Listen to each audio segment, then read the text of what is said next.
So as we previously discussed, when you turn around and face what it is you're running away from, you're going to experience a lot of resistance. Okay, there are going to be a lot of layers of resistance that you're going to have to blast through.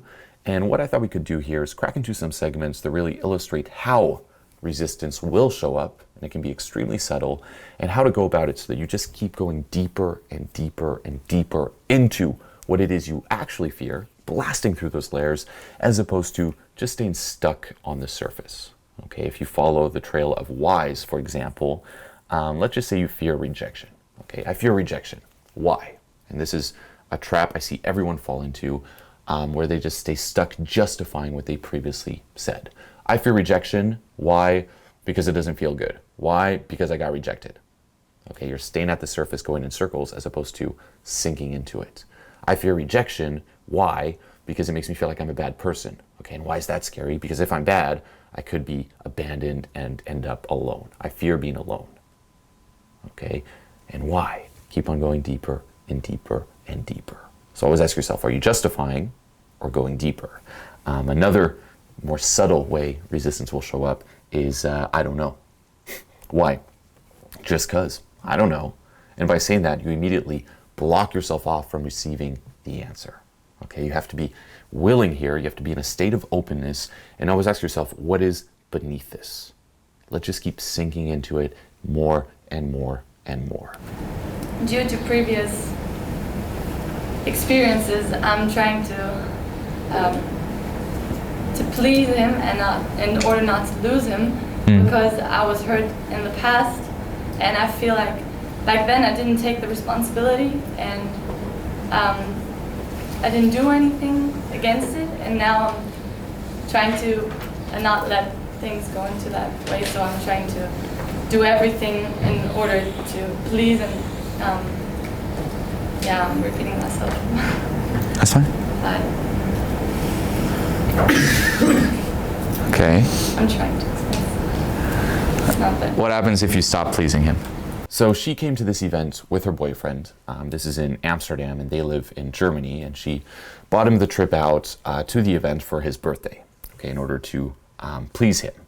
And there's nothing wrong with that. Of course, you'd want to please your partner. However, as she's describing it here, there's a compulsive need to please.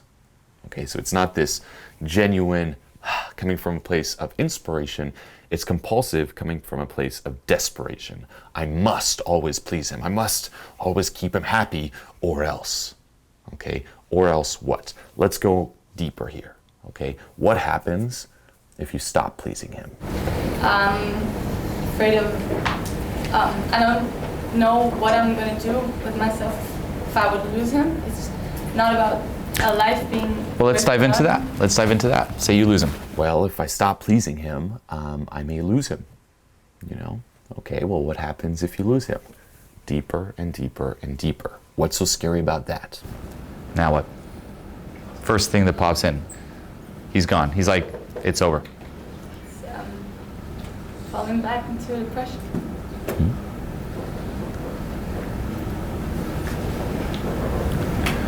This is where it gets really tough. It's like that thing you keep running away from, that's the shit you got to dive into. So as you can see here too, it starts getting more emotional.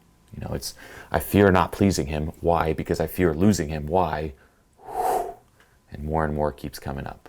Okay, and this is the stuff that runs you. This is the stuff you have to face. And it's stuff you don't want to face. Like notice, you don't want to go there. And this is why it can also be good to have someone guide you there and support you and have the support of the group around you. This is where you got to go. And that's why there's all this resistance covering it up, because you don't fucking want to.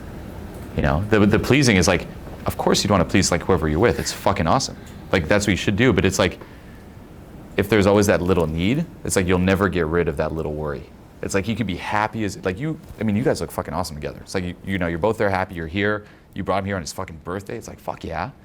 But there's always gonna be that 1% of like, one day. Anything that's out of compulsion is always running away from that scarcity. That's what I did with success with women. I'm like, yeah, I'm getting more girls, but I'm still running away from, if I stop getting the girls, what am I? If I stop having all these girls love me, can I love myself? What'll happen? And for me, it's the same thing. It's like, oh fuck, what if I am alone?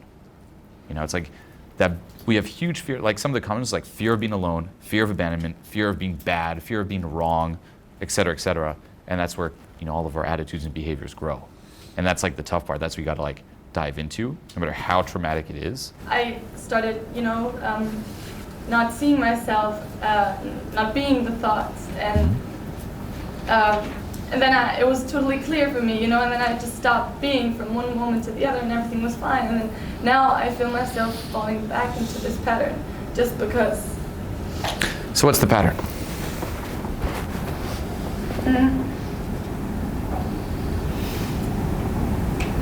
The pattern is that probably because back in school I didn't have many friends at some point. Got myself very unpopular, and then when things changed and I got friends, I moved to Germany from Portugal, and everything started to be different because I told myself, leave all of that shit behind in Portugal, start a new life, which is just suppressing in some way as well. And I got so dependent on other people because now that I had friends, everything was like in their hands, and now I don't want to fall back into that if I'm alone again, what I mean? Like, maybe it's not really logical, but for me it's kind of irrational fear.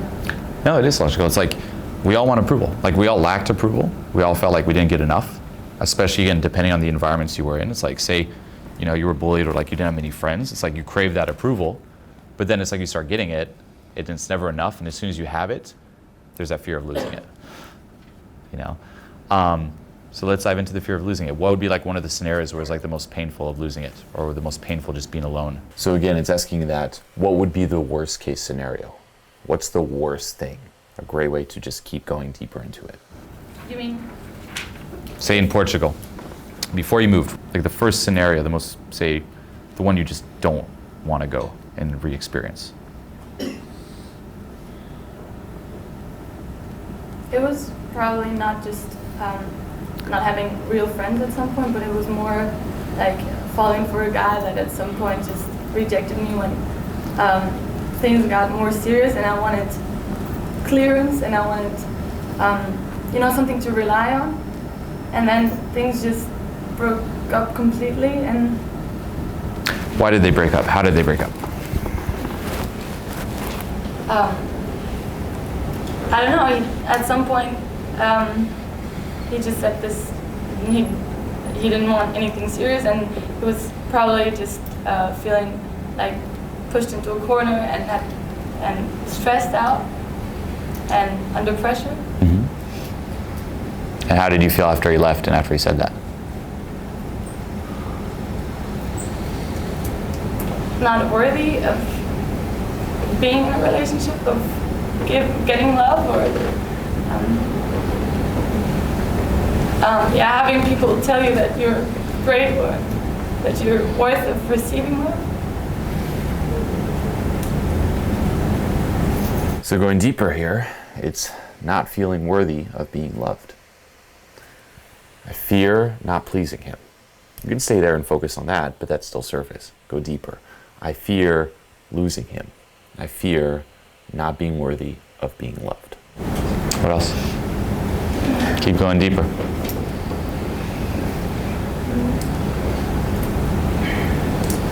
What happens if you're not worth of receiving love? Say that's true. What happens?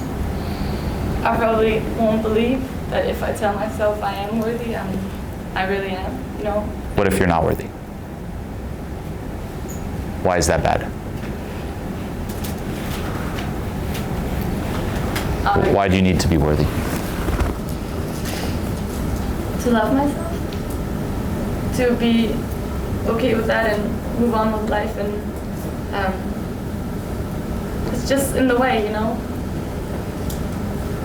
It feels like if I cannot accept myself, I cannot really live the life I want,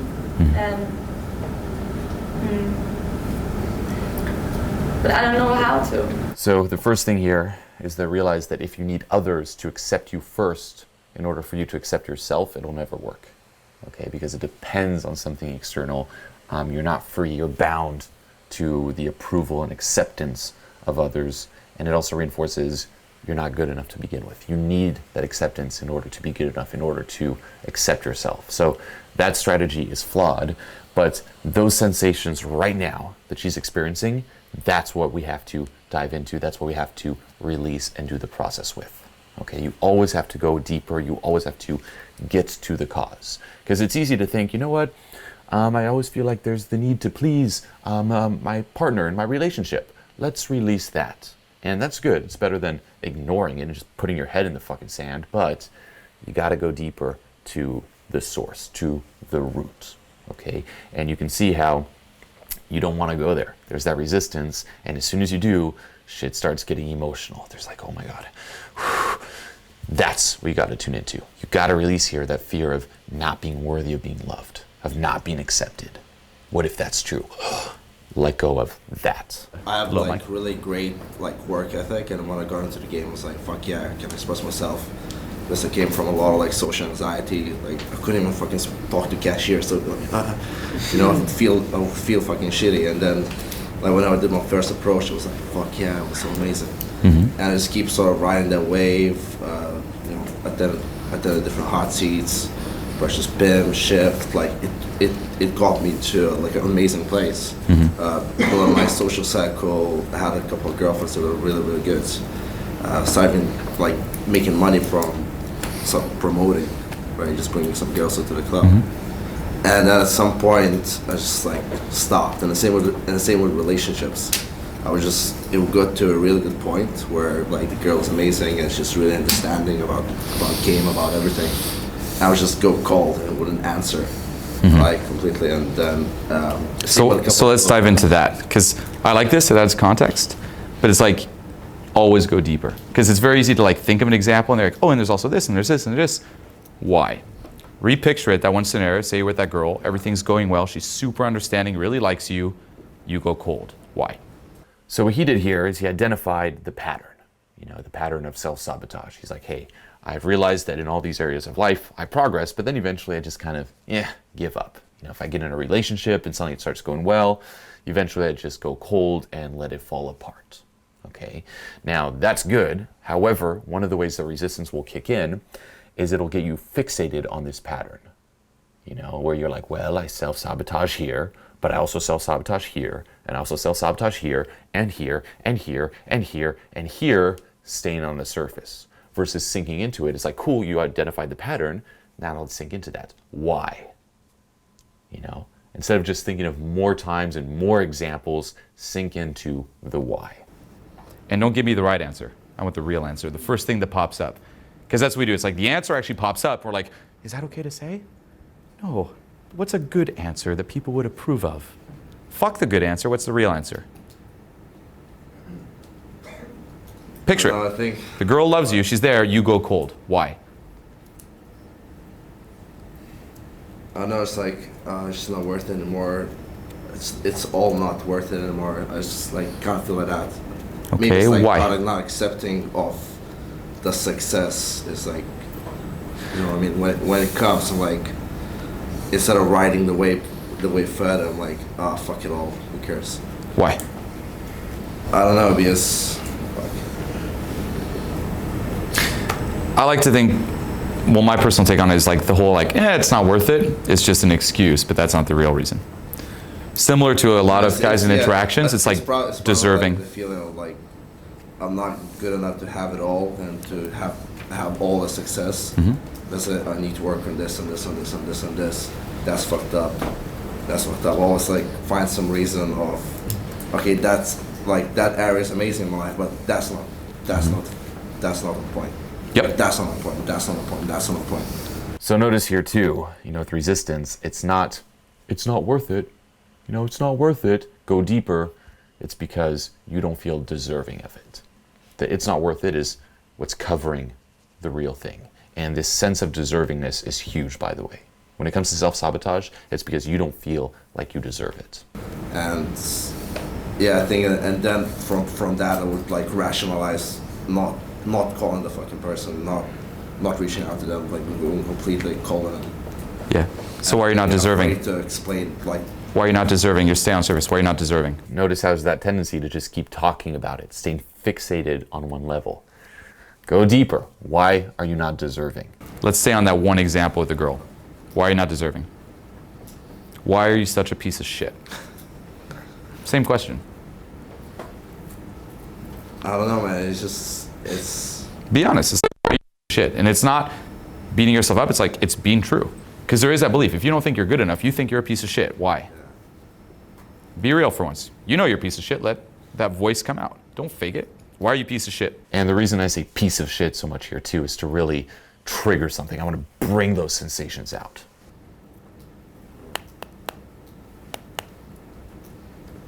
Popped in. Say it. No, it didn't pop. Whatever pops in. Why are you a piece of shit? What comes up when you hear like, I'm a piece of shit?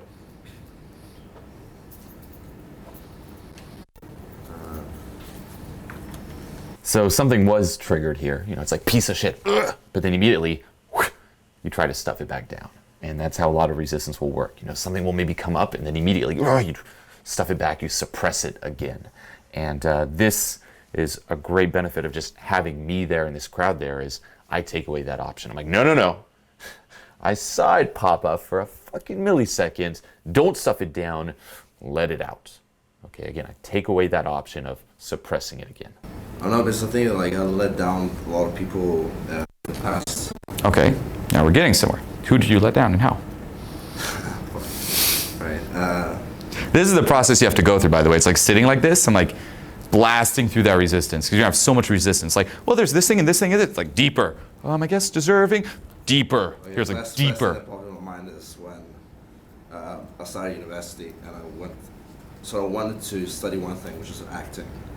And I went for construction engineering because both my parents are fucking engineers. Mm-hmm. So I went for that and I just hated it. And after half a year, I just quit, but I didn't tell anybody. I still told my parents that I'm still studying. I did the same. Yeah, and they literally thought that I'm still studying, and I was just not going to classes. And at that point, I was just not doing anything, just sitting all day like in front of a fucking computer. I think all depressed and shit. And I feel like I let my parents like down so much at that point, but I know from that point because they have a very different outlook on life than I do. Mm. But I still felt like I let them down so much. Yeah. Yeah, the outlook is like, that's you consciously telling yourself that. Emotionally, it doesn't matter if they have a different outlook. There's still you feeling like you let them down. Who else did you betray? At the surface, I self-sabotage. Going deeper, it's because I don't feel deserving. Going deeper is because you hate yourself and feel guilty in a way because you betrayed, let's just say this example, your parents when you wanted to do something else and you lied to them. So there's that self-hate and guilt beneath it all. And of course here I'm like, let's sink into that. Who else do you betray? Bring those sensations up. Bring your awareness to that. Always get to the source. Get to the cause. I know myself, I think, like... How? Because when I was younger, I just didn't express what I really fucking wanted. So huge here, I betrayed myself. And will keep that self-hate going, that'll keep that guilt going, and that'll keep fueling that sense of you not being good enough because you're not good, because you betrayed yourself, you don't love yourself, and of course you're going to keep, self-sabotaging. And you can try to work on the surface, like, let's do this to stop self-sabotaging, but until you get to this, it'll just be surface work. It'll never be permanent. What do you think about that you at the time who, didn't tell your parents, didn't follow his passion, and then just lied straight up to your parents about what you were doing? I felt really shit. I felt really shit. And I was just, like a lot of bottled up emotions. I couldn't. Well, look back in time right now. Say that you right now, you see that you then. Do you feel happy about that person? You want to be like dumb cunt? No, dumb cunt. Dumb cunt. Straight up. And how can you love yourself if you hate yourself? Yeah. No. It's true. Yeah. This is huge, by the way. It's like this whole like approving of yourself. It's like we all have it. Like for me, it was even like going through the media scandal. It's like we hate ourselves And then you carry all this guilt too. Like they all go hand in hand. Like we hate ourselves for shit we did or shit we didn't do. And then it's like we just can't get past it. Like we think we do. It's like, oh, it's in the past. Consciously, you know, my parents have a different outlook. It's totally in the past. But then there's your voice inside like, bullshit. You know what you did. You know you couldn't even stand up for yourself. Couldn't stand up for what your parents wanted. Like you're just going to disappoint the next person. Do you want to fuck over another person? And because you're a good guy, you're like, no, I don't. It's better to close them off early before I fuck them over in a big time and before I betray them. Yeah, that's true. Do they know now what you want to do? Yeah. Or is there still? They sort of know now, but we don't talk as much as we should. And I know there's a big fucking sticking point. I need to sort of talk to them more and just the book Radical Honesty is like these conversations where you go back and. I like Radical Honesty a lot. However, there's a difference between expressing something and actually processing it. Yeah. Expressing will always help. Being honest, like verbalizing it. If you're mad, yelling and shit, like it kind of takes that pressure off everything that's down there. But what you got to do is like bring that up fully. And very similar to what we were talking about with you yesterday, it's learning to approve of yourself again. You know, it's like looking back at that you who you think like, oh man, I've disappointed myself, I disappointed my parents. And like finally like learning how to forgive that you. So what he has to do here is do the process and let go of all of that resistance around approving of himself. You know, when you think you must approve of yourself, love yourself, what sensations of resistance to that come up, tune into those and let go of them. It's always like the relationship we have with ourselves. Keep that in mind. It's not you like disappointing your parents. It's like by disappointing your parents, then you started hating yourself, so on and so forth. And it's like that's the process that fucks you over. So it sounds super cheesy, but it's like that's the thing you really have to go is like go through those same events and like replay it and allow yourself to like, you know, fully experience that again and then finally start approving of yourself. And usually people who have that like carry on all that guilt. It's like, again, you on boot camp, it's like you just can't, like you don't let that go and anything after that, no matter how well you do, you just can't take it in. Yeah, and well, you never let it in. Like you can't allow yourself to feel fully happy. You can't allow yourself to acknowledge your successes. And once it gets a little too good, you keep fucking it up because you don't feel like you deserve it. Because you know it's like, you know, either you'll betray the other person, and because there's that self-hate, it's like you don't even want, you're like, I'm not allowed to make it because I fucked that up. I'm not allowed because I'm not a good person. I'm not allowed because I don't like myself. Yeah, that's true. That's true. Yeah, the same thing. I think this also blocks me like from fully emoting. Like I haven't cried maybe in like 5 years or something. And a lot of shit happened, like a lot of different stuff happened where you should cry, but it's like, I don't let myself cry. Why not? So this can happen sometimes where you start letting something up that's really authentic, like, you know, this self-hate, this guilt, and you kind of realize it's okay. You know, it's okay to start bringing some awareness to it, and then more things will come up. Like, you know what? I also haven't cried in a long time, you know? And then, of course, you can follow the fear to that. And this is extremely common too, like apathy. Like people are unable to cry, unable to laugh, unable to feel. Now, as a little side note here too, resistance can manifest itself where you just bring up more and more things in order to avoid going deep into the first one. So you gotta get a feel for it and tell yourself, hey, am I honestly bringing stuff up here because, you know, it was okay and I just want to keep on bringing some authenticity out, or am I doing it to avoid diving into it? So sometimes I'll cut people off. I'm like, no, stay on the first one. Or, okay, what's going on here? Let's dive into that as well. I'm from Eastern Europe originally, so we have this. You're a little pussy if you cry. Yeah, exactly. Yeah, that's like everywhere. It's like as men, it's like if you cry, you're a pussy. It's like, man up. Are you a pussy? Man up. You're like, not okay to cry. Yeah, but I consciously know that like it's not true. It's okay to feel, but subconsciously, I still can't fully feel it. Like I read like a lot of like spiritual books and so forth, so I'm like okay with feeling it, but I still like subconsciously don't want to let myself feel it. Why? Where's the fear? What happens if you do? And with apathy too, as a little side note, a trap that's extremely common that people fall into is they view it as good. They view it as being the goal. They view it as them being enlightened. Because guess what? I never cry. I'm never sad anymore. I must be enlightened. No, because there's still that resistance to crying. Enlightenment, remember, is full self-acceptance when you are in the state of total non-resistance and you welcome everything. Apathy is resistance. Apathy is numbness. And I went through a period of this when I was during the media scandal, before I hit rock bottom. For a period of time, I was just like, you know what? I'm good now. But I was in just total numbness, and it wasn't good. You know, that's you lying to yourself.